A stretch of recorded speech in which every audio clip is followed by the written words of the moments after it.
Good morning, it's Craig here. The 26th of December, Boxing Day, here in Australia.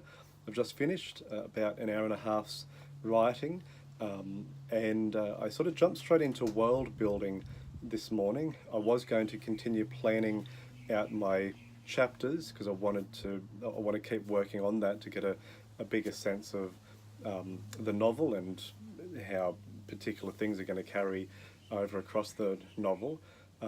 But what I did last night, I guess after Christmas Day and the busyness of the day, in the evening I was just having a look through some sketchbooks of mainly Kim Jung Gi and his really amazing sort of hyper-realist, busy cityscape sketches, and I've loved them for a long time, but I never really had an application for them. But now while I was reading it and thinking I want to pull out some ideas from here perhaps to put into the world of the novel, and then I just sort of had this moment where things clicked, and I thought, oh, I can actually see a really nice and meaningful way of using some particular elements from his sketches, and not just from his sketches, from other points of inspiration too.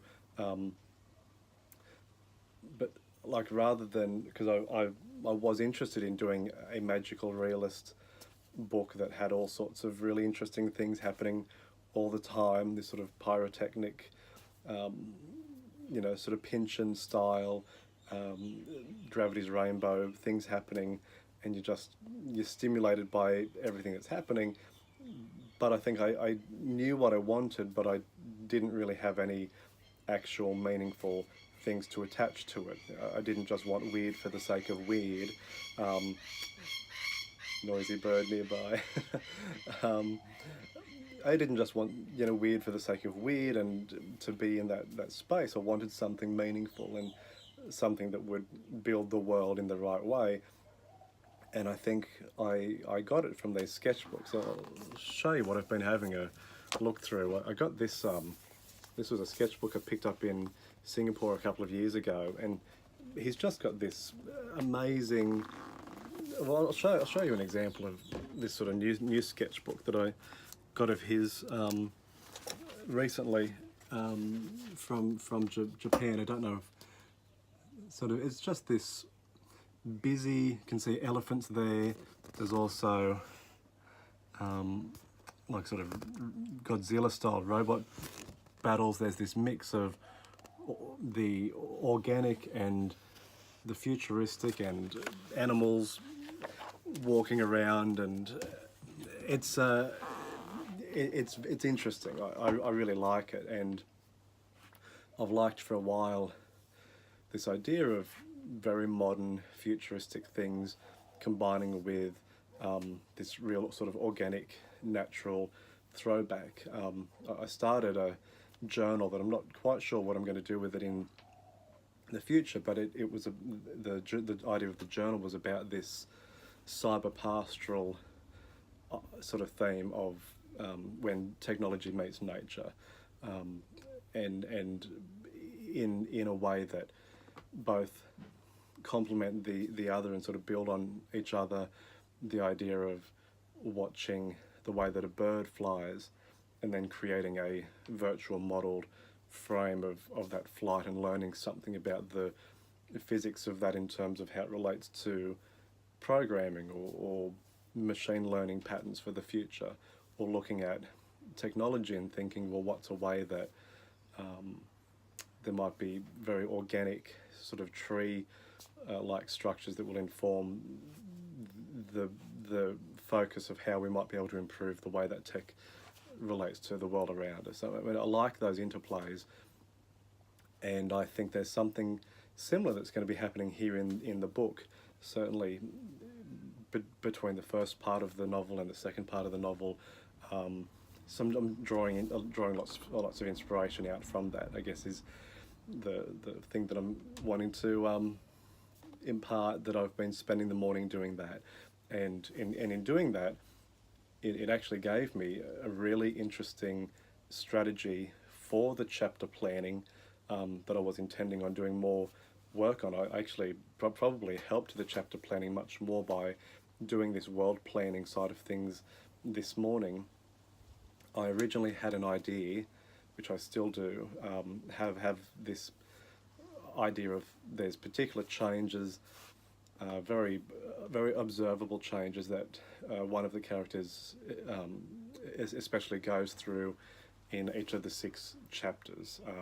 He goes through it in one particular way in the first 3 chapters and another particular way in the last 3 chapters.